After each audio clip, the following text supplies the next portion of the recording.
Welcome, true believers. It is I, Shane, and I'm here to give you another WandaVision episode recap and review. There's only two episodes left, guys, and this is things are getting interesting. I'm seeing the we're pretty much almost there at that climax. It's really crazy that these 24 to 35-ish minute episodes are essentially just a big movie, and you can be telling the production that this is one big movie. And yeah, but you know what else is really big? You subscribing. Come on, guys. We're trying to get to 100 subscribers here. At least, at least by the end of this month or the beginning of next month. So please give me a subscribe. Hit the notification bell. Um, if we remember, I have some notes. I had to take down some quick notes in the phone while I was watching. The last time, because we actually do it again last time on WandaVision, in an episode, Pietro shows up. Vision gets wise to everything, right? So we start this off, and the intro. Boy, it makes me sad that the 90s is an era that we can call retro now, because that's when I grew up, was the 90s. And we have the intro that's very much Malcolm in the Middle. It's a camcorder, it's running through, meeting all of the family, Wanda, the the brothers, their dad Vision, their uncle Pietro, and of course Agnes, which is strange that it's called uh, it's called Pietro Maximo playing as himself, which was pointed out to be maybe just trying to push further that it's actually him. The name of this episode, mind you, is All New Halloween Spooktacular. Important thing to note is that in the comic, the Vision and the Scarlet Witch comic, excuse me, that this is partially based on, a lot of the scenes happen in Halloween as well. So we have Billy, Billy, Billy, who's dressed just like himself from the comics, from the Young Avengers. This is Wiccan's original costume. The moment I saw it, I was like, wow. And it's also Billy who's doing the narrating of this episode. Tommy doesn't have a costume on. He uses 90s lingo to call his brother Dork. Billy's kind of apprehensive about talking and waking up their uncle, but the uncle's Quicksilver. He chases them and he's moving fast. And I love the way they showed speed in the MCU. Just like back in Age of Ultron, it's a blur, it's a streak, as opposed to in the Fox version where he's just moving so fast and you're all in slow motion. It's like he's doing time travel almost. But the speed effects on this is mwah. And you know what else is mwah? Seeing Wanda's outfit, that is obviously an homage to the original Scarlet Witch costume. She's wearing the headdress, she's got the cape, but she says that it's she's a Sarkovian fortune teller. After her kid calls her an old Red Riding Hood, which whatever. Next, we have Vision that comes down, and he says, "Of course, it's all I have to wear because it's the only thing in my closet."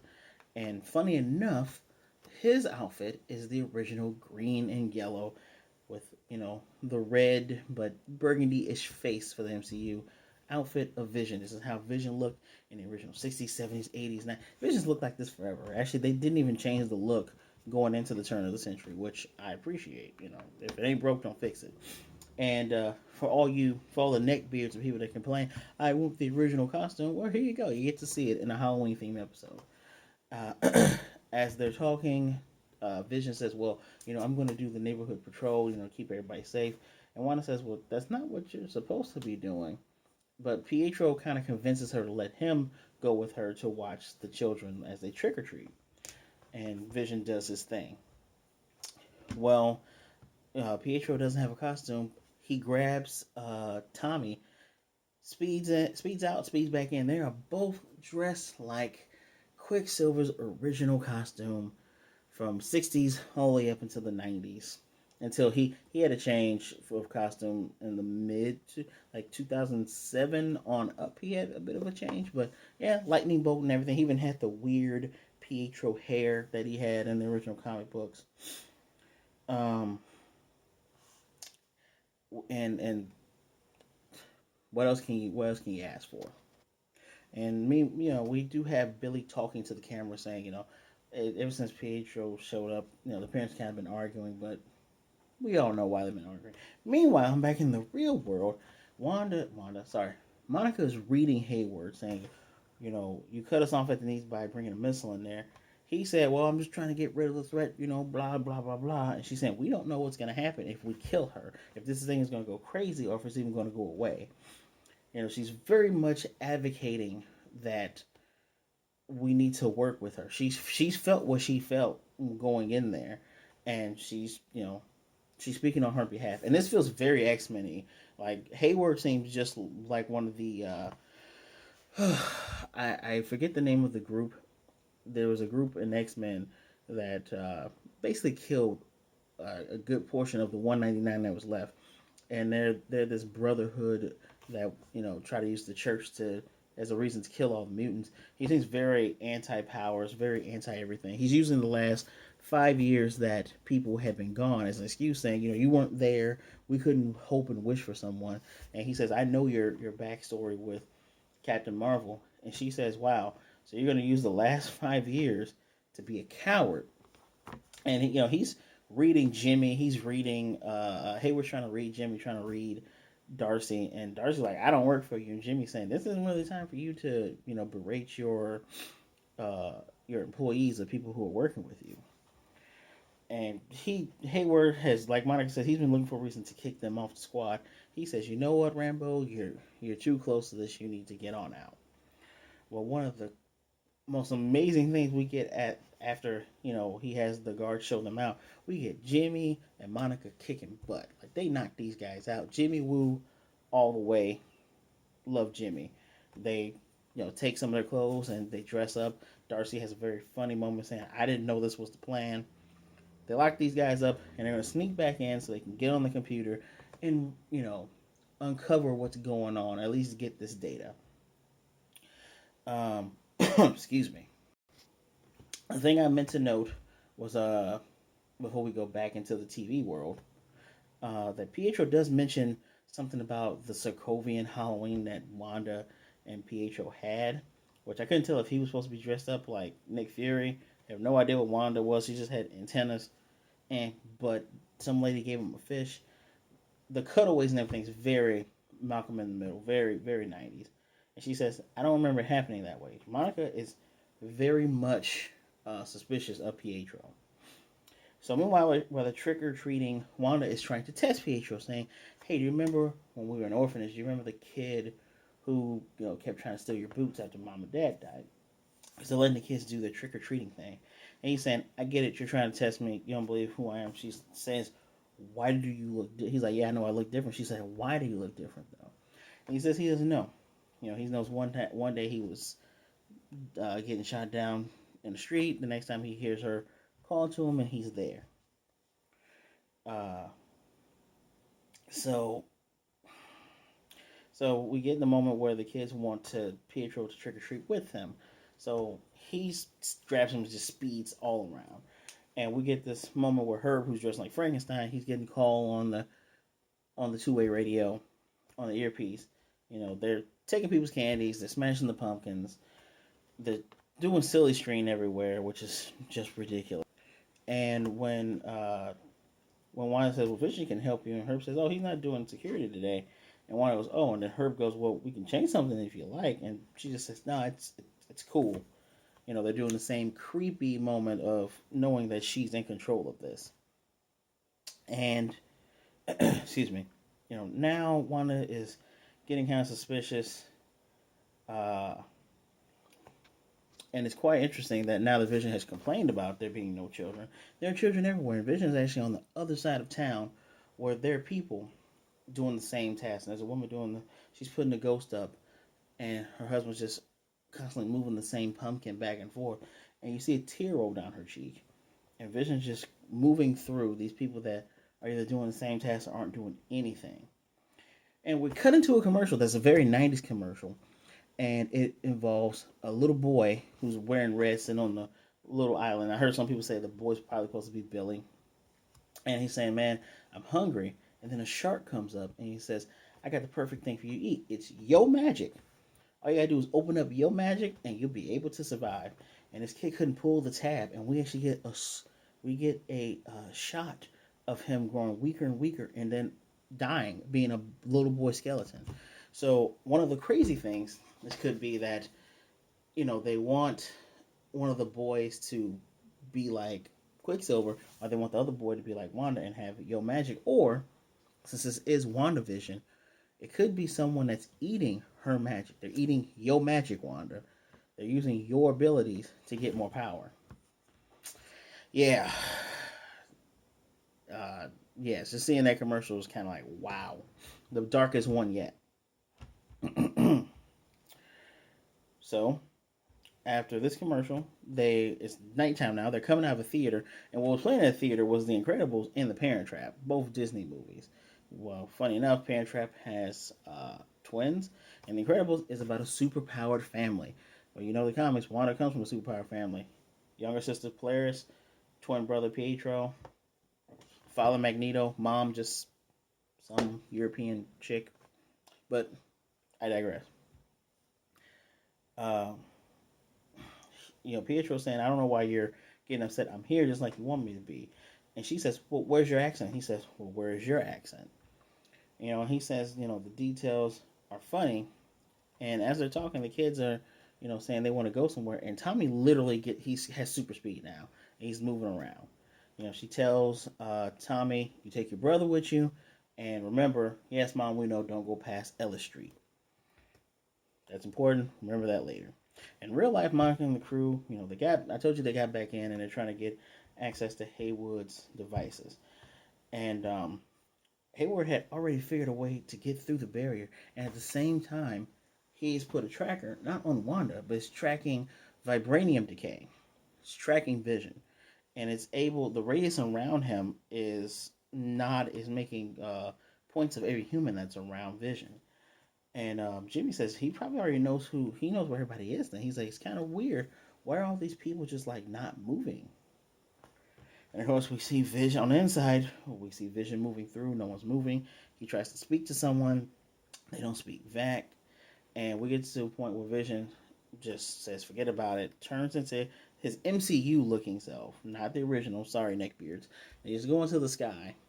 And he looks towards the edge of the community. And he sees a car sitting there. So he flies down. And lo and behold, who's in the station wagons? But Agnes, dressed like a witch. Agatha Harkness, right? And he's asking, well, what's going on? And she says, I think I just got lost. I made the wrong turn. Which, if anything, you got to pay attention to the dialogue in this show. Like I said before, the moment Monica said it's all Wanda, it's not Wanda. It's not all Wanda. A lot of it is, but it's all not her. And, Vision says, how do you get lost in a place that you grew up in? So he touches her and frees her. And she says she knows that he's Vision. She says, oh, you're one of the Avengers. Can you help me? He's like, yeah, I'll help you, but what's an Avenger? And she's touching herself. She's like, am I dead? He's like, why would you think you're dead? Because you're dead. You died. No one is going to come and help us. And Vision's saying that he's going to help. And she keeps saying over and over, you're dead, you're dead, you're dead. Like over and over again. And she's getting hysterical. So when he just puts her back in, and she says no one leaves, but she does a U-turn. And the street they're on is Ellis Street, and Vision just walks forward. And one of the funny things to note is that as she was, lamenting her sadness, saying, we're not going to get out of here, it's all over, she's cackling, literally cackling, very witch-like, before he puts her back into her normal self. And because she also says Wanda won't even let them think about escaping, which means that Agnes is probably, if she's not Agatha Harkness, if she's not a person that knows about magic and things of that nature, I believe if she's not Jimmy Woo's contact, the person he was looking for, she could be a woman that was trying to get through there and pass through and made her own turn, and that's why she's featured mainly on the show, mainly because we had to find a place to have this woman, just like Monica when she was on the show. She started getting more of a prominent role. You got to have something for this person who technically doesn't live here. And well, at the same time, it could just all be an act. She could be pretending and tricking, trying to get Vision to either escape or work against Wanda. You never know. And that's one of the great things about the show is that it keeps you hanging by a thread each and every week. And I apologize. So in real life, in the waking world, while it's also nighttime coincidentally, Monica has a way in. She says apparently she has a contact. He's really good at this, and he's gonna be able to wait for them to go for her to go back in and save Wanda. I'm guessing the person is either Nick Fury or, if we're talking about nanosuits and things of that nature, it could be a Pym. It could be Hank Pym, or it could be Scott Lang. But it might be Nick Fury because she says she's going over Hayward's head. And Nick Fury is also director of Sword as well. So we will find out. If not next episode, probably the last episode where they try to wrap everything up. Darcy says she can't go back in because she's already gone through twice, meaning in and out, and her blood has been completely changed. Her structure is just completely different, which is probably how she's gonna get her powers. I kind of thought she would have gotten her powers from Captain Marvel, but this is how she's gonna get her spectrum abilities, right? And in a way, I think Monica kind of understands having your blood work and things change because remember her mother had cancer and there's a lot going on, but she understands Wanda's sadness. She can feel it. Remember, she lost her own mother as soon as she came back to life. So she wants to help Wanda. She knows she's not like she's causing the issue, but she shouldn't be treated as a hostile. She should be treated as a victim as well. Now we go into Times Square, and Pietro makes a note saying, Westview, New Jersey, it's one hell of a place. Where it makes me think, New Jersey, we keep doing all this. If a lot of people are alluding and believing it's Mephisto, well, if you know anything about folklore and things like that, New Jersey, part of New Jersey, also has a being called the Jersey Devil. I also think the Mothman also appears in New Jersey as well. So if you know anything about cryptids and things of that nature, it is interesting that this is New Jersey.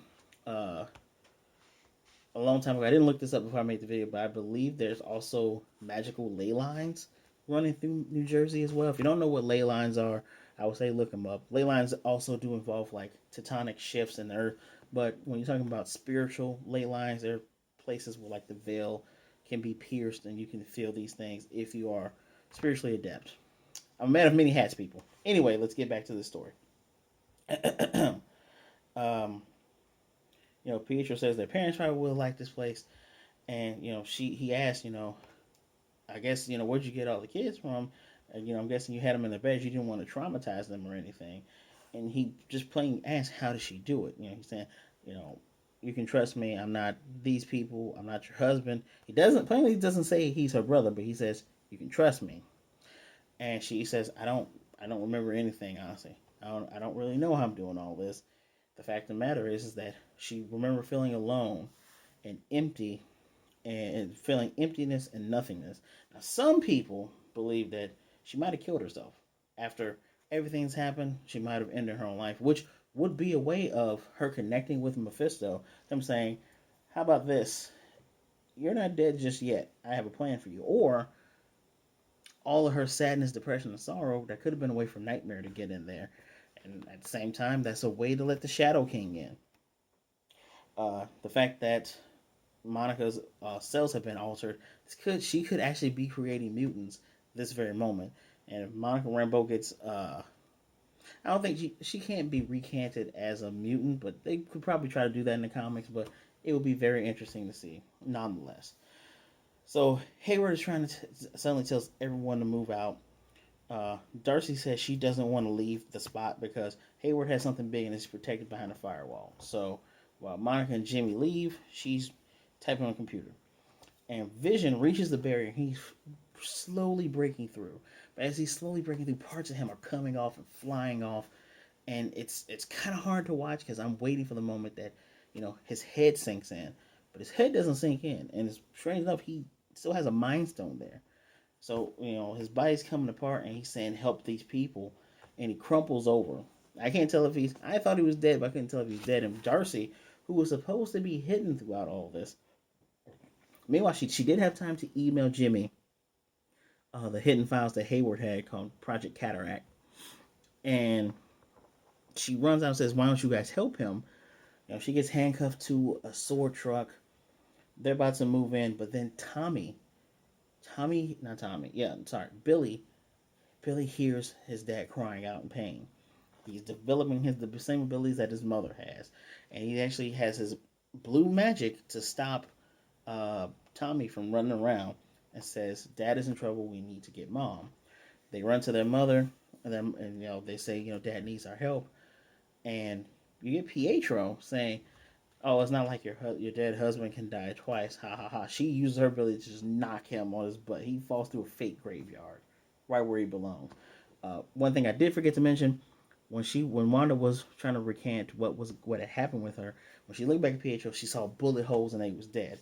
I think that when we saw Dead Vision, he wasn't exactly dead. It was literally just her seeing what things should really be. I think it's all a part of her trauma. Fast forwarding back, Wanda, she has ability to focus. Where is he? And he tells her where he is. He, past Ellis Street. Wanda's eyes glow, and she makes the hexagon world barrier just expand. It expands not just over Vision to save him from dying.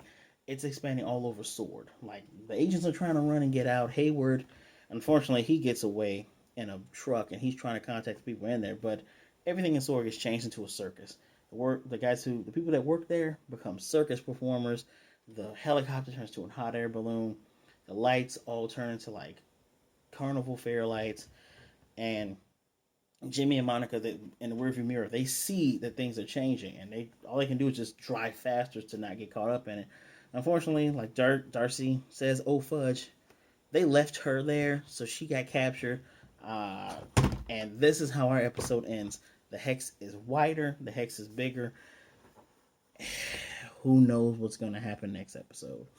Uh, a nice little hint from trailers is that since it's going to be 2000s, they're probably going to do like a Modern Family kind of thing. I am not the biggest fan of Modern Family because it's not really a Modern Family. But I digress. That's for a different video. Yeah, this is our WandaVision episode, guys. I try to sprinkle in the tidbits while I'm giving you the rundown, as to not, give you a recap and then give you another longer video. I know these things are longer because there's just a lot of information in it. For this being 30 to 32 minutes, there's a lot filled in here. And I have another bit of notes that I wrote before I started the video. Pietro, his antics kind of remind me of Pietro from X-Men Evolution, where a lot of the characters are supposed to be older, were young teenagers in the same high school, funny enough. And he's very rambunctious. He seems like the evil Pietro, but this, in my opinion, this person is probably a vessel that's being used by whatever entity has pulled Wanda into this spot. Remember, I told you about Ley Lines, Jersey Devil. It's guys, it could honestly be Mephisto, like everybody's saying. Marvel has a wonderful way of taking source material and more or less they take the key points of the source material with their directors and writers, and they use it, but they also warp it in a way that is brand new and fresh. It's for those who've read the comics, and it's mostly for you guys who don't have a lot of this background information, which is part of the reason why I think this could be Mojo. Like, what would be the point of doing a television show? And if you guys watch the X-Men animated TV show from the 90s, like I did, and if you have Disney Plus, which you probably do if you're watching WandaVision, watch the Mojo episodes. Mojo is obsessed with television. Mojo, he has these reality warping powers and the ability to put people in different situations, especially to the point that they don't recognize anything. He took a strong warrior like Spiral, augmented her body to have two extra arms on top of her other arms, and made her his warrior, his right hand bodyguard. This could honestly be this could honestly be Mojo from some other universe, and because of what Thanos did with the snap, caused a ripple and a crack, and all you gotta do is have a little bit of space to open it. We all could be looking at this as it's nightmare and it's magical, which it is. This is totally magical, but at the same time, it can be the magic person who was eating Wanda's magic, but it could be Mojo that stepped in and said, "Hey, I'm gonna make this a show because I'm enjoying all this." There's layers in this, and Hayward, I have a feeling that because he's invested in all this science and this technology and what's going on, I think that unfortunately they're going to splinter off from Sword and become AIM. We are probably watching the birth of AIM right now, and Hayward may become MODOK. The person that was supposed to become MODOK became Marvel version of Wesker in Iron Man 3 when Shane Black erroneously ruined the Iron Man franchise with that third movie. If you like the movie, fine. It's bad in terms of Iron Man. But yeah, he could be MODOK. MODOK has been getting a lot of attention from Marvel, especially with comics and games of that nature. Uh, you know, I wonder. Oh, I actually went through a lot of this. I wonder if that like I said, that Pietro body could just be a vessel, but I wonder if it's a thing to say, hey, this is actually someone else's Pietro. This guy actually is a Pietro. I can't make up these abilities that he's doing. You can't replicate. You can't really replicate it too much unless you find another speedster. This is actually a speedster, and it could be a way of Wanda, goading Wanda and opening up the multiverse. Because I told you this is the beginning of a 3-part multiverse saga going with WandaVision and Spider-Man 3, and then ending in Doctor Strange in the Multiverse of Madness. This is amazing. Oh, and I actually went through all of this. Dead Vision looks completely different. He looks 100% different. I'm going to call that, if Hayward wasn't the one that did modifications to him, probably Mojo that did it for the television show. And we're probably not even going to know that it's Mojo probably until Doctor Strange in the Multiverse of Madness, maybe.